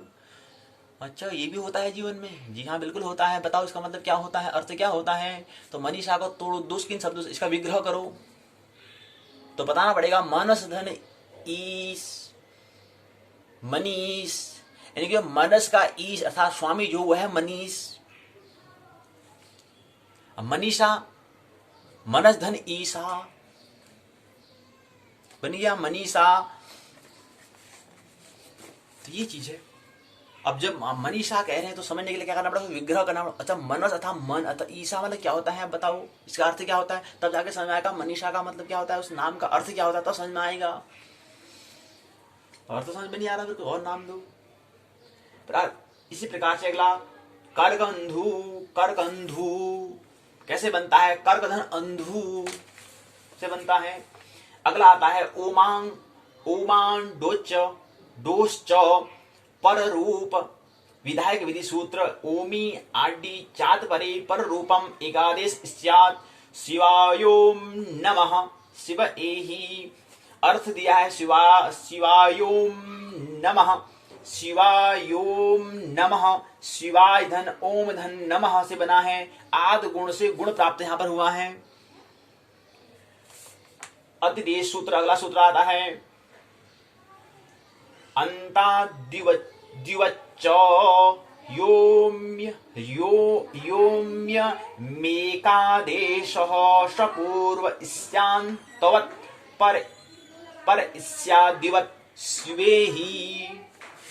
ये अर्थ दिया है, फिर इसको बताने का प्रयास। उदाहरण यहाँ पर दिया गया है। फिर दीर्घ संधि के रूप में बताओ, दीर्घ संधि का सूत्र और उदाहरण बताओ। दीर्घ संधि के लिए सूत्र कौन सा होता है लिखा बता देंगे कि कहीं पर आ जाएगी कि सवर्णे दीर्घ अकः सवर्णे दीर्घ। कौन सी संधि है? तो समझ में आ रहा है कि दीर्घ लिखा है तो समझ लो कि दीर्घ संधि है। अब दीर्घ संधि का फॉर्मूला क्या कहता है, सूत्र क्या कहता है? सवर्ण दीर्घ। विधायक विधि सूत्र कहता है कि अकः सवर्णे। अब सवर्ण क्या होता है ये तो पता ही नहीं है। सवर्ण हमने कहा जहां पर क्या हो, प्रयत्न और उच्चारण स्थान जो हो समान जहां पर हो उसको कहते हैं, हम कहते हैं सवर्ण। और दीर्घ कहां पर होता है? जहां पर समान वर्ण हो, सवर्ण हो।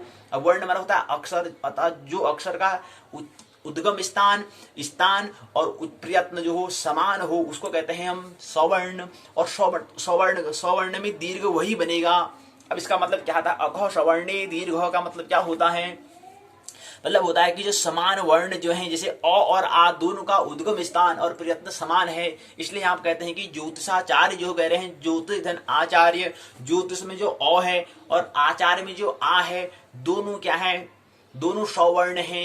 सवर्ण कहने का मतलब कि उनका जो उच्चारण स्थान और जो प्रयत्न दोनों का समान, जहां से अ आता है, जहां से अ का उद्गम स्थान है, जहां उसका प्रयत्न होता है, उसी प्रकार आ का भी होता है। कैसे होता है? क्योंकि अ का ही दीर्घ रूप आ है और आ का ही ह्रस्व रूप क्या है? अ है। तो इसलिए से बन जाएगा ज्योतिषाचार्य हम कह देंगे। ऐसे ही नहीं बन गया ज्योतिषाचार्य, ऐसे दोनों शब्द का मेल नहीं बन गया। उसके लिए कौन सी संधि यहाँ पर होगी? आप पूछेंगे कि ज्योतिषाचार्य में कौन सी संधि हो रही, तो बताना पड़ेगा दीर्घ संधि हो रही, और कैसे किस सूत्र से होती है तो बताना पड़ेगा अकह सवर्णी दीर्घ सूत्र से, फॉर्मूले से। पाणिनि के अष्टाध्याय में दिया है, बाकी समझना है तो विस्तृत जानकारी आप पाणिनि के अष्टाध्याय में ग्रंथ में संपर्क करें, वहां से समझ में आ जाएगा। ये चीजें यहाँ पर दी गई हैं। तो अकह सवर्णे अचि परे पूर्व पर यो दीर्घ एकादेश स्यात्, जैसे दैत्यारी शीसः विष्णुदयः होत्रिकारः, ये उदाहरण दिए हैं, अर्थ दिया है। दैत्यारी शीसः विष्णुदयः, और विष्णुधन उदय, जैसे आप आता है महोदयः महोदयाः, तो महोदय महाधन उदय जहां पर हो उसको बोलते हैं महोदय, और जहां महाधन उदया उसको बोलते हैं महोदया। तो ऐसे यहाँ पर विष्णुधन उदय, विष्णु उदय। अब विष्णुदय को समझना है तो समझने के लिए वैसे विग्रह आना चाहिए कि किन दो शब्द से मिलकर बना है। विष्णुधन उदय से मिलकर बना है। विष्णु का मतलब क्या होता है, उदय का मतलब क्या होता है, इसका मतलब समझ में आ जाए। विष्णु मतलब विष्णु हो गया, और उदय का मतलब क्या होता है, उगना,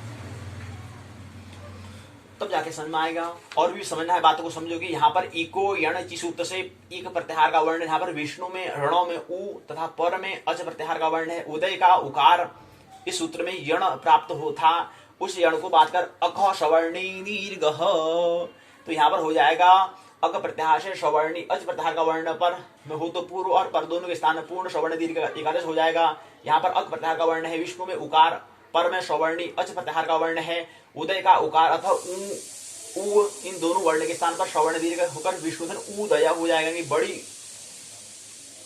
यानी कि विष्णुधन उधन दया हो गया, वर्ण सवर्ण होकर विष्णुधन उदया हो गया। तो ये बातें यहाँ पर दी है। जैसे होत्रिकार, इसी प्रकार अन्य शब्द यहाँ पर दिए गए हैं। इसी क्रम अगला है इंग पदांतादति ही, ये अंतिम सूत्र 18वां सूत्र ये जो दिया है क्या है, यहाँ पर हमने पूर्व रूप एकादेश संधि प्रारंभ की जा रही है। यहाँ पर पूर्व रूप एकादेश संधि प्रारंभ की जा रही है। पूर्व रूप संधि का विधान करने वाला सूत्र क्या है, कभी आ जाएगा, बताइए भाई पूर्व रूप संधि का विधान करने वाला सूत्र कौन सा है, तो बताना पड़ेगा एंगह पदांतादति ही, पदांतादति ही, ये सूत्र है किसका, पूर्व रूप संधि विधान करने वाला सूत्र।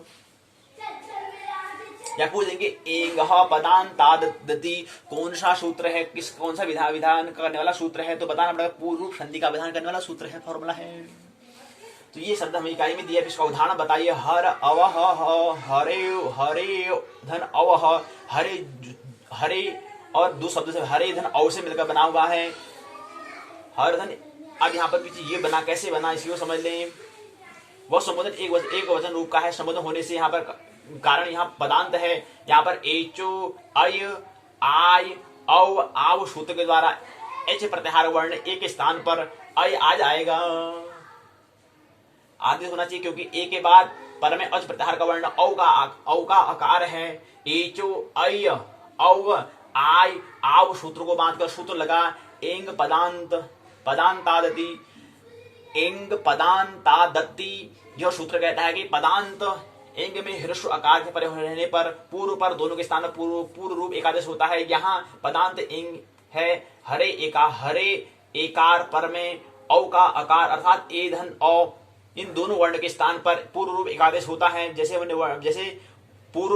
वर्ण पर होना चाहिए, पर पूर्व में जो वर्ण ए है वही वर्ण में होकर ए हर धन ए धन अव वर्ण का सम्मिलन करेंगे तो हर हरेव, तो बन जाएगा हरेव, प्रयोग सिद्ध होता है। पर यहाँ पर ध्यान देना है कि परंपरा के अनुसार आकार के स्थान पर अ होकर हरेव प्रयोग सिद्ध होगा। तो यहाँ बीच में ये भी दिया है अ आना चाहिए, आकार के स्थान पर आना चाहिए, तो इसलिए बन गया हरेव से हरे अव।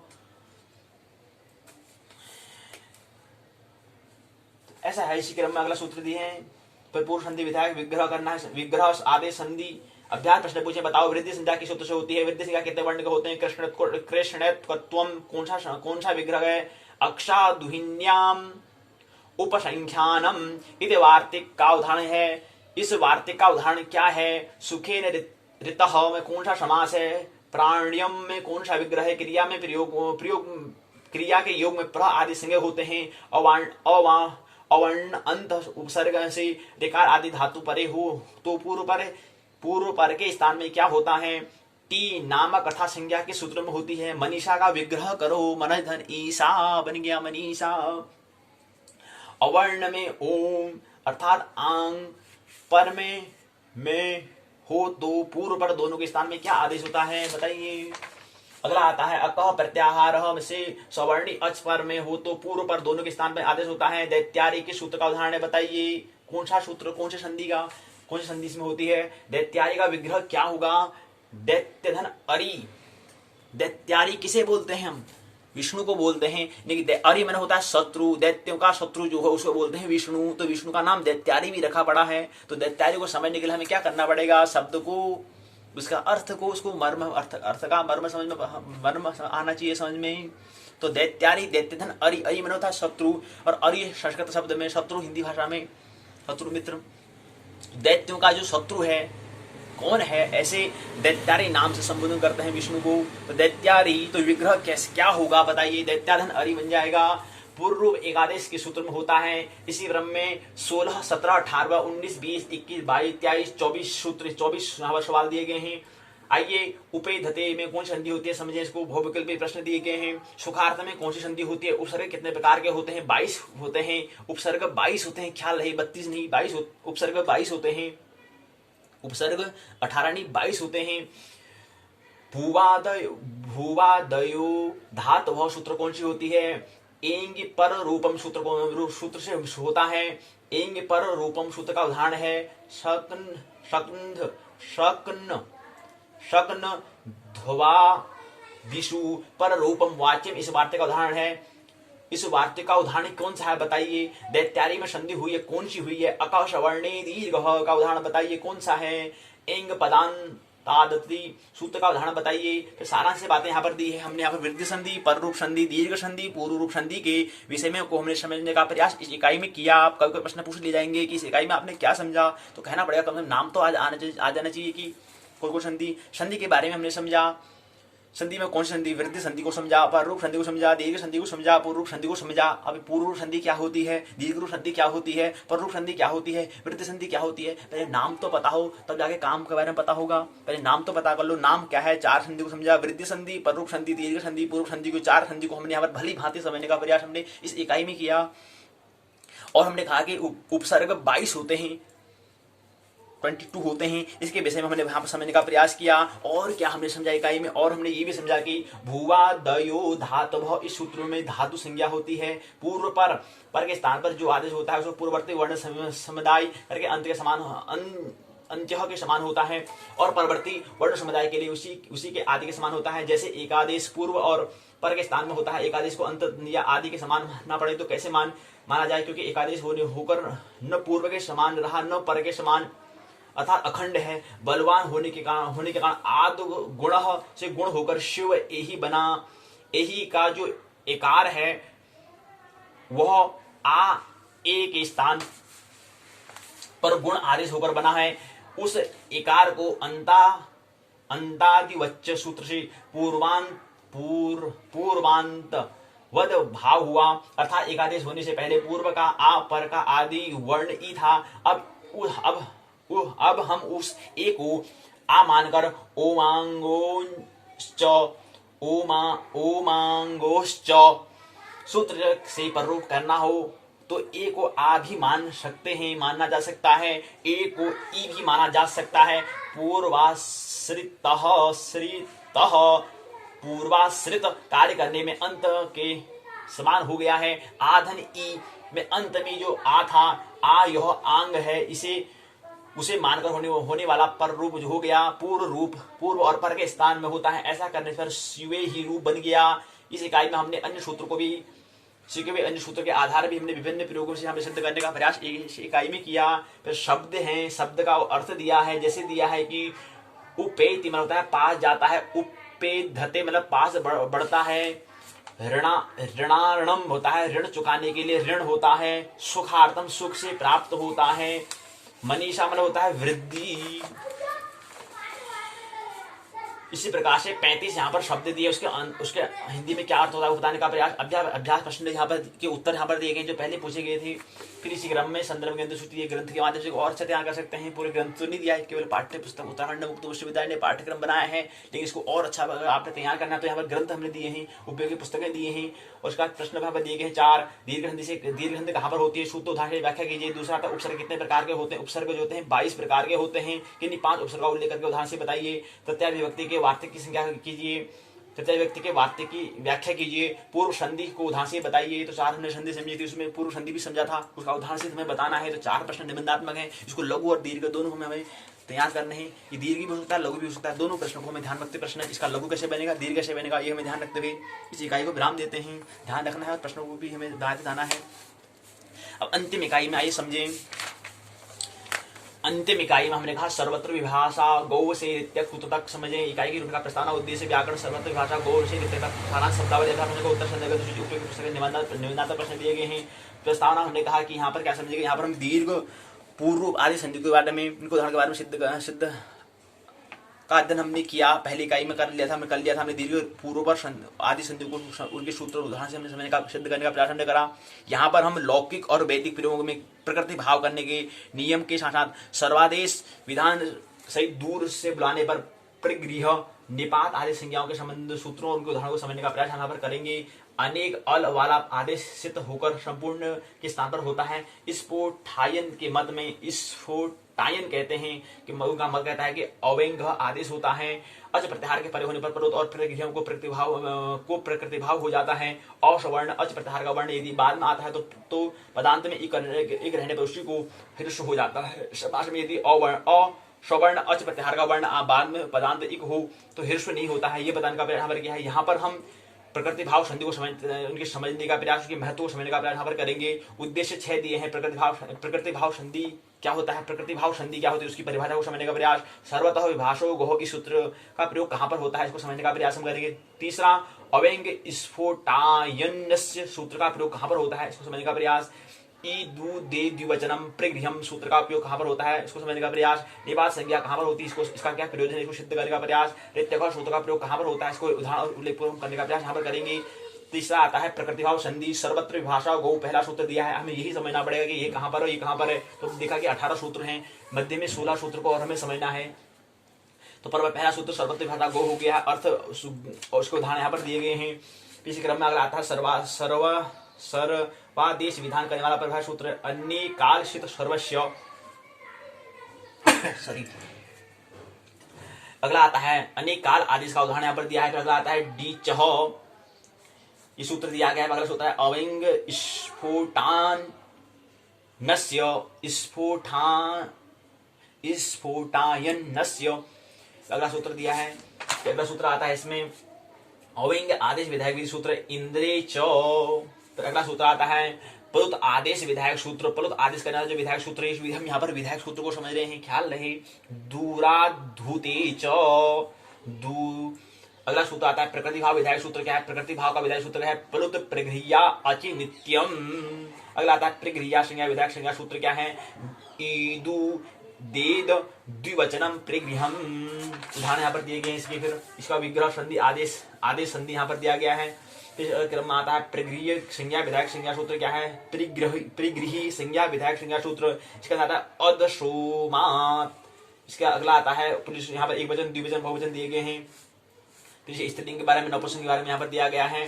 फिर इसी क्रम में अगला आता है निपात संज्ञा विधायक संज्ञा सूत्र चादयो असत्वे, इसके बारे में सूत्र अगला सूत्र आता है निपात संज्ञा विधायक सूत्र प्रादयः एते अपि तथा प्रगृह्य संज्ञा विधायक संज्ञा सूत्र। अगला सूत्र है निपात एका जनांग एको अज निपात आंग वर्जः प्रगृह्य स्यात्। तो उदाहरण यहाँ पर दिए हैं इ इंद्रः उ उमेशः। फिर अगला सूत्र आता है प्रगृह्य संज्ञा विधायक संज्ञा सूत्र ओत। 13वां 14 सूत्र आता है संबुद्धौ साकल्य इस्य संबुद्धवोह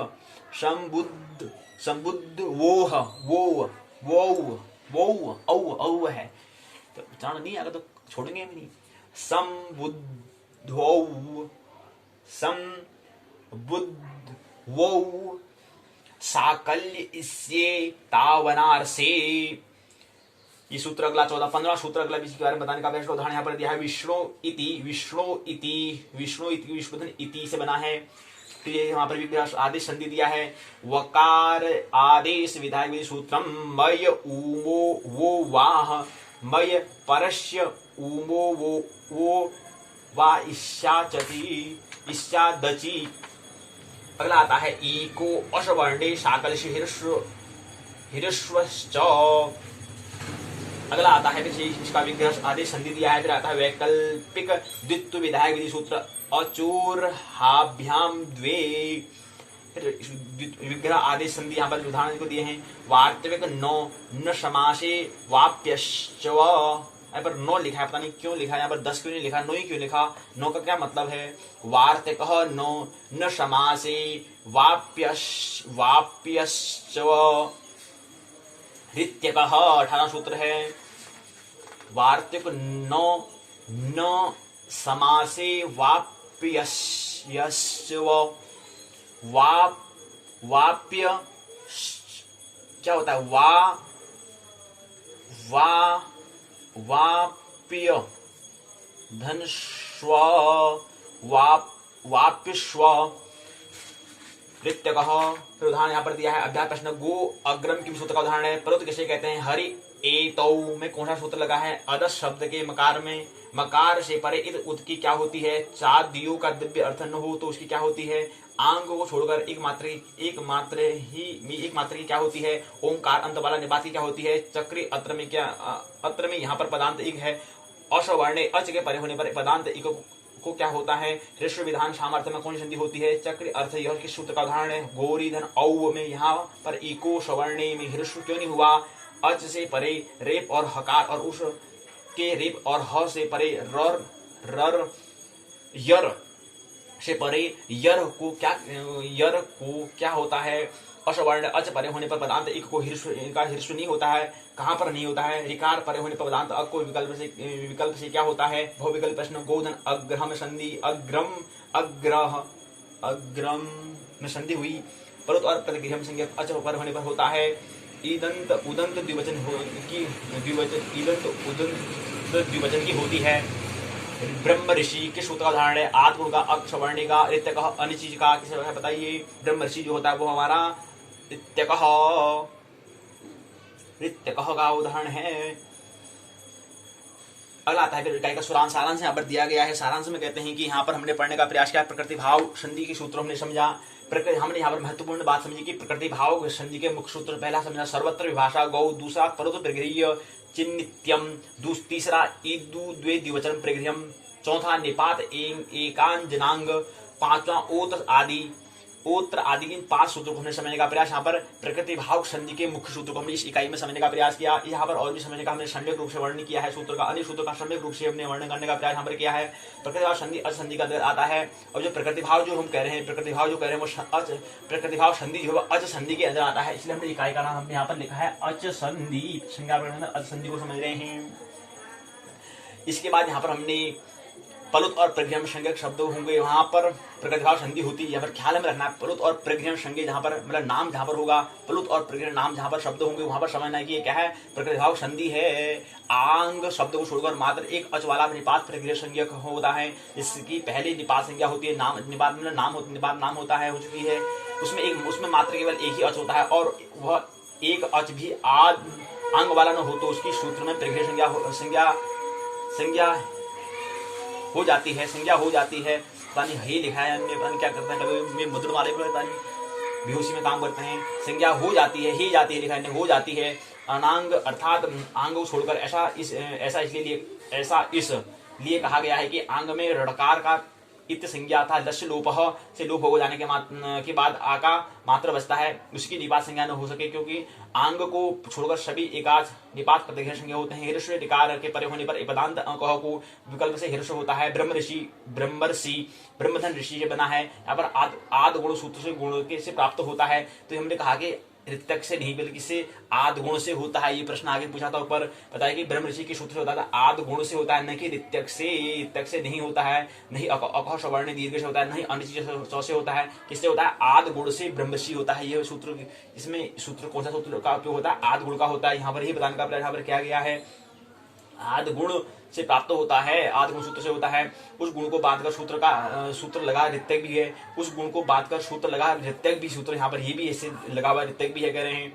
तो ह्रस्व ऋकार परे होने पर अको को विकल्प से ह्रस्व होता है। ह्रस्व ऋकार पदांत में पदांत पर में है ऋषि का ऋकार, उसके पूर्व पदांत अक प्रत्याहार का वर्ण है। ब्रह्मा का आकार, ब्रह्मा मा में आ है, तो आकार, उस आकार को विकल्प से ह्रस्व होकर ब्रह्मशी प्रयोग सिद्ध होता है। ह्रस्व विकल्प से होता है। जिस पक्ष में ह्रस्व नहीं होगा उस पक्ष में आद गुण से गुण होकर ब्रह्मशी बन जाता है। तो यहाँ पर आद गुण का भी उपयोग यहाँ पर हो रहा है, आद गुण का ही अंतिम जो शीर्षक जो है आद गुण से हो रहा है, इसलिए हम कहेंगे कि किससे आद गुण से बनता है।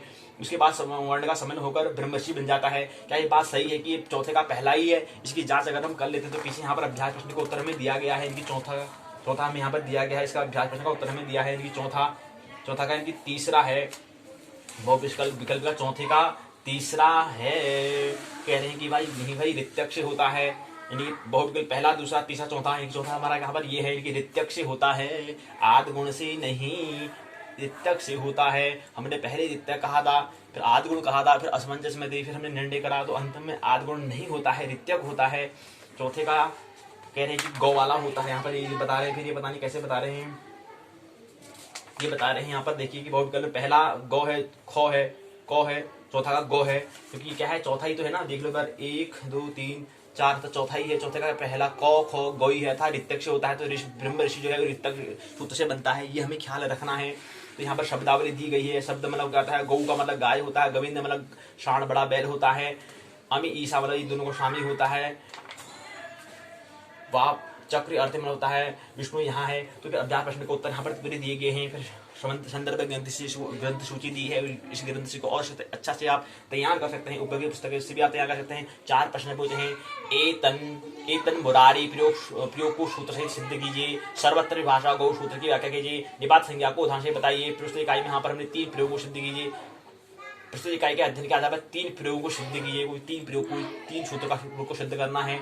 इसके बाद 4 प्रश्न का इकाई दूसरे को विराम देते हैं। और यहीं पर हमारी क्या है, ये पाठ्य पुस्तक जो है स्नातक द्वितीय वर्ष का जो पहला प्रश्न पत्र है, पद्य गद्य एवं व्याकरण नाम मानवीय विद्याशाखा के अंतर्गत जो आती है उत्तराखंड मुक्त विश्वविद्यालय का जो पाठ्यक्रम जो पहली पुस्तक जो है स्नातक द्वितीय वर्ष का, वो पूर्ण होता है। कल इस पर हम जो पाठ्यक्रम जो हमें दिया गया है, इसमें जो 4 खंड इसमें दिए गए, इसमें जो चौथा खंड के जो 6 इकाई है उसको एक बार पुनरावृत्ति हम कर लेंगे।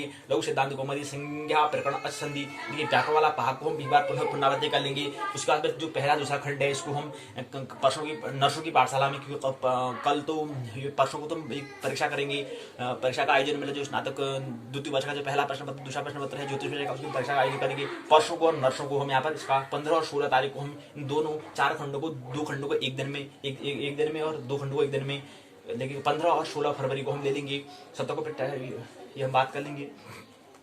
बीच में पहले अभी हमें क्या करना है, पहले हमें पुनरावृत्ति, उसका फिर अगला दिन पुनरावृत्ति 17 को 18 को टेस्ट हम कर लेंगे, ये हमें करना है प्रश्न पत्र में। और 19 से हम दूसरे प्रश्न पत्र की ओर हम यात्रा करेंगे। स्नातक द्वितीय वर्ष का द्वितीय प्रश्न पत्र, यहाँ की SL बदल जाए, SL 201 के 202 आ जाएगा, पद्य गद्य व्याकरण हट जाएगा। क्या आएगा वो हम देखेंगे। संस्कृति के बारे में, भारतीय संस्कृति परंपरा के बारे में देखेंगे।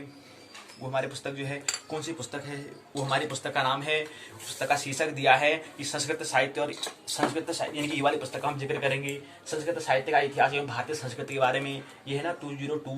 यहाँ पर परसों हम 18 तारीख से 18 फरवरी से हम 18 मार्च से प्रारंभ करेंगे। ये हमें 18 फरवरी से करेंगे, ये बात देख लें क्या है। 19 फरवरी से हम करेंगे शुरुआत, 19 फरवरी से हम शुरू कर लेंगे। 18 को तो हमारा यहाँ टेस्ट रहेगा, तो 19 से हम प्रारंभ करेंगे। क्या हम सही कह रहे हैं, देख लेते हैं। 19 से हम यहाँ पर प्रारंभ करेंगे, यहाँ पे लिखा होगा 19 फरवरी से हम इसको इस पर चर्चा करना प्रारंभ कर देंगे। दूसरे प्रश्न पत्र पर स्नातक द्वितीय वर्ष का द्वितीय प्रश्न पत्र संस्कृत साहित्य की, संस्कृत साहित्य क्या है, उसका इतिहास क्या है, और भारतीय संस्कृति भारतीय इंडियन कल्चर से क्या है, इसके बारे में समझने का प्रयास हम 19 फरवरी से करेंगे। तो यहीं पर पाठशाला के भाग 2 को विराम देते हैं। पाठशाला के 1 में आइए प्रवेश करें। यहाँ पर हम समझने का प्रयास पंचांग को कर रहे हैं। स्नातक प्रथम वर्ष कि पहला प्रश्न पत्र ज्योतिष विषय है, ब्रह्मांड एवं काल को समझने का हम प्रयास कर रहे हैं। इसके अंदर पहले खंड में हमने समझा था कि ब्रह्मांड अर्थात खगोल को समझा, खगोल को समझने के बाद हमने समझा दूसरे खंड में काल को समझा।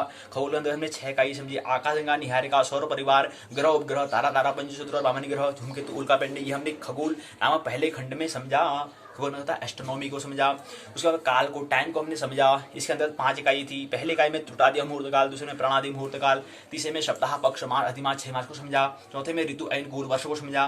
5वें में युग, महायुग, मनु और कल्प को हमने समझने का प्रयास किया। कल्प ही नहीं, आगे फिर क्या होता है, परार्ध होता है। ब्रह्मा के 2 परार्ध के योग से ब्रह्मा की पूर्ण आयु होती है।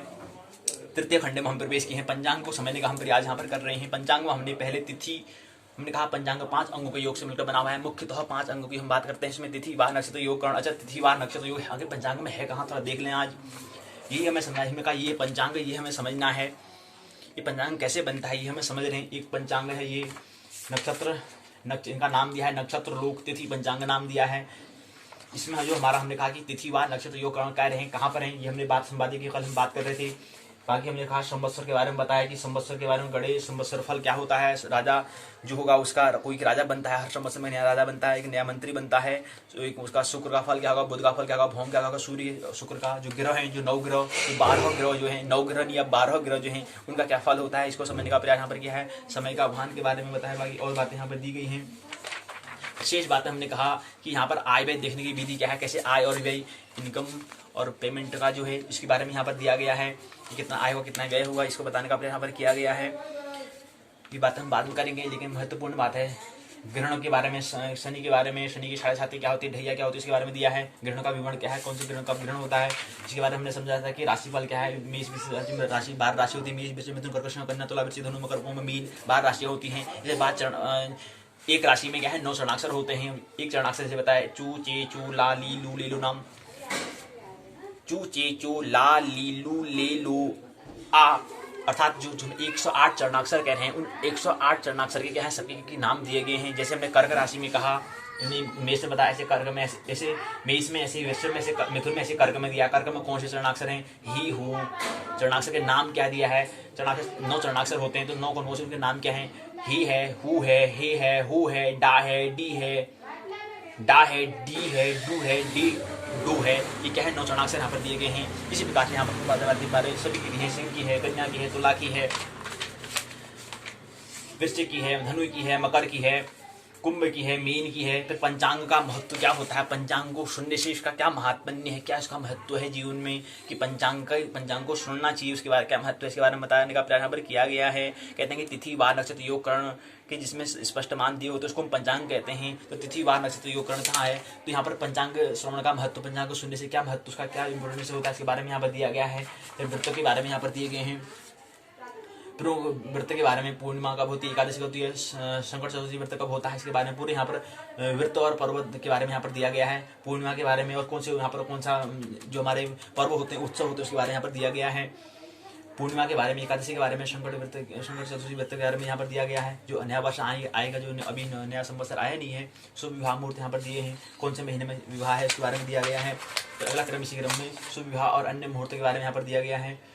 ये बताने का प्रयास, भान क्रिया के बारे में यहाँ पर दिया गया है। सर्वार्थ सिद्धि योग हो गया, शुभ योग, सर्वार्थ सिद्धि योग के बारे में यहाँ पर, शुभ योग के बारे में ये बातें यहाँ पर दी गई हैं। तो कल से यहाँ पर तिथि, वार, नक्षत्र यहाँ पर दिया है, इसको समझने का प्रयास हम कल की पाठशाला में करेंगे। माना नहीं जानना, आनंद भव जीवन जीना है। मेरी बातों को मेरी भरोसा सुना, बहुत बहुत अनुग्रहित हूँ। अंत में सब कभी बैठे परमात्मा को प्रणाम करता, मेरा प्रणाम स्वीकार करें।